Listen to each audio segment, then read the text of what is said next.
During an evening church service, 38-year-old Steve Robards fell ill. He died later that night of a heart attack.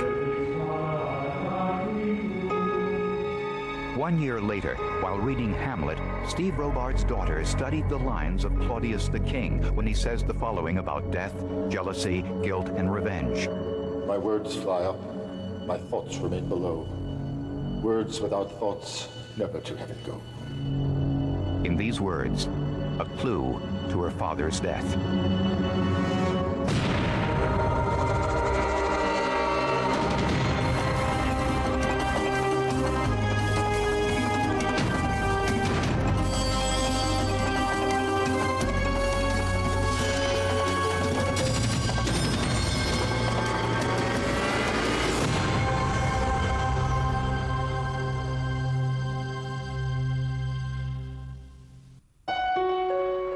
The cities of Dallas and Fort Worth, Texas. Locals call it the Metroplex. It's the largest consolidated metropolitan area in the state, known for the assassination of President John F. Kennedy in Dealey Plaza in 1963. Official now, the president is dead. 38-year-old Steve Robards was a Texas native, recently divorced, and worked as a mail carrier for the United States Postal Service. Very proud of his job, which was just a rural route postman, but he liked his job. He liked being outdoors and felt some pride in it. His 16-year-old daughter Marie had recently moved in with him after a disagreement she had with her mother's new husband. So they were living in a one-bedroom apartment at this time, and he was on the list to get the next available larger apartment, and he was very happy about having his daughter in his life at this point. Marie enrolled in Eastern Hills High School, where she was a popular straight-A student. Quiet, studious, elegant, the kind of girl that sort of you looked at twice and always wanted to get to know because she seemed so reserved, so poised, so intelligent. There was never a flaw about her. I mean, her face complexion was perfect. By all accounts, both father and daughter enjoyed living together, but their lives changed forever on the night of February 17, 1993. Just after dinner, Steve Robards attended an evening church service. What uncomfortably I signed it out as a natural death. After Steve Robards' death, Marie went to live with her grandparents and transferred to Mansfield High School for a new start. So for 1 year, Marie lived the kind of perfect life every parent would hope their child would live. She was an excellent student. She never got in trouble. She always turned in her homework. She dated some, but she was never in any way regarded as a wild girl. After graduation, Marie used the $60,000 she received from her father's life insurance policy to attend the University of Texas. She majored in pre-med. Her dream was to become a pathologist. Even then, she was one of the most talented of the many freshmen at that sprawling university. There was nothing that suggested anything except she was headed for this kind of excellent life that seemed her destiny. Midway through her freshman year, Marie learned that police were investigating her father's death. They questioned how a 38-year-old man could have died of a heart attack so young. It was, by all accounts, the perfect crime.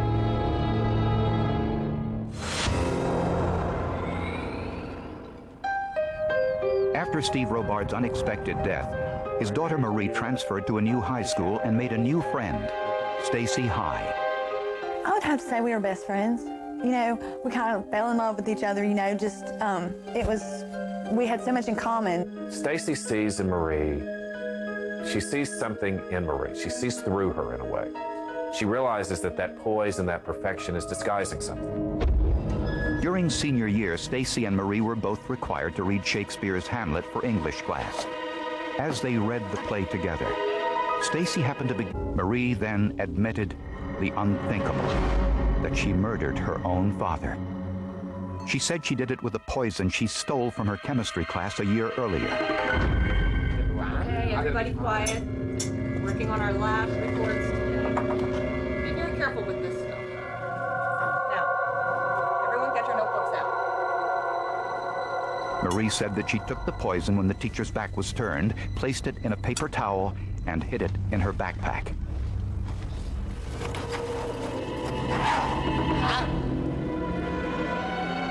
One week later, While preparing dinner, Marie mixed it into her father's Mexican food, which concealed the taste of the poison.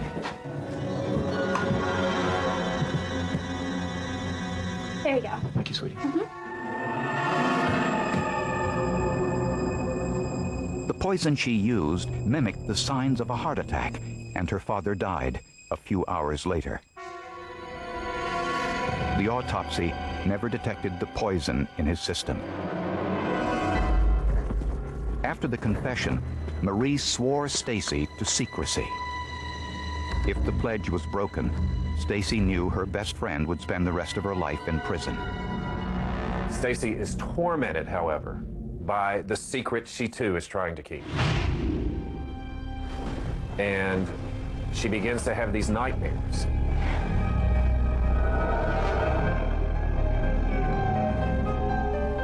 In one of these recurring nightmares, Stacy hears the voice of Marie's father calling from the grave. She told her mother, the school guidance counselor, and eventually the police. So for 8 months, Stacy kept the secret, and it nearly destroyed her. And she finally had to confess. But Marie never would. And like Claudius, she seemed stuck, trapped in her own private hell.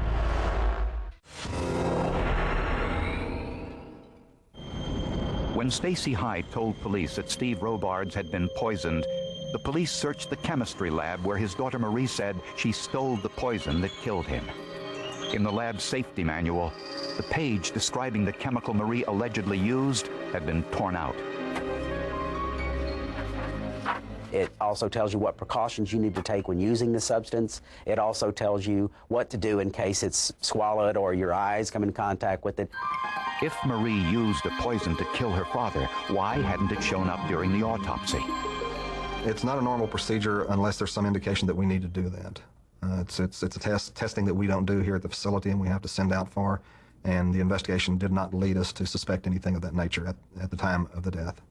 The chemical she used, the only way it could be detected is if the medical examiner in Fort Worth had a machine that cost $150,000 that could detect the trace of this chemical during an autopsy, which they didn't have and which they never even thought of using. The technology which can find rare chemicals in human tissue is called a mass spectrometer gas chromatograph.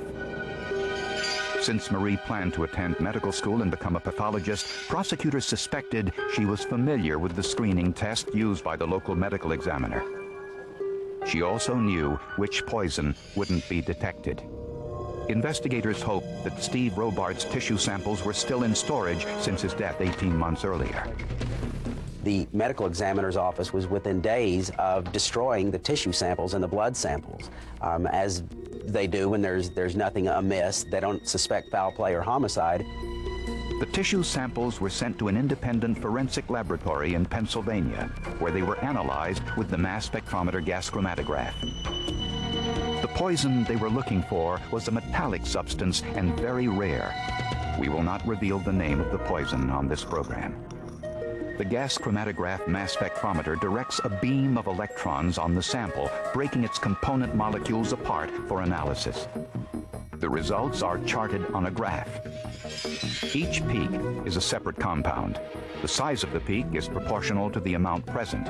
The number is the exact time in minutes it took for the compound to travel through the column from the moment of its injection to detection. In Steve Robards' sample, scientists found a metallic compound with a retention time identical to the poison his daughter Marie admitted stealing from the chemistry lab. And the amount found in Steve Robards' body was massive, 28 times the lethal dose. With this news, Fort Worth homicide detective Thomas Boettcher went to the University of Texas in Austin to see Marie Robards. She came out in the hallway and I introduced myself.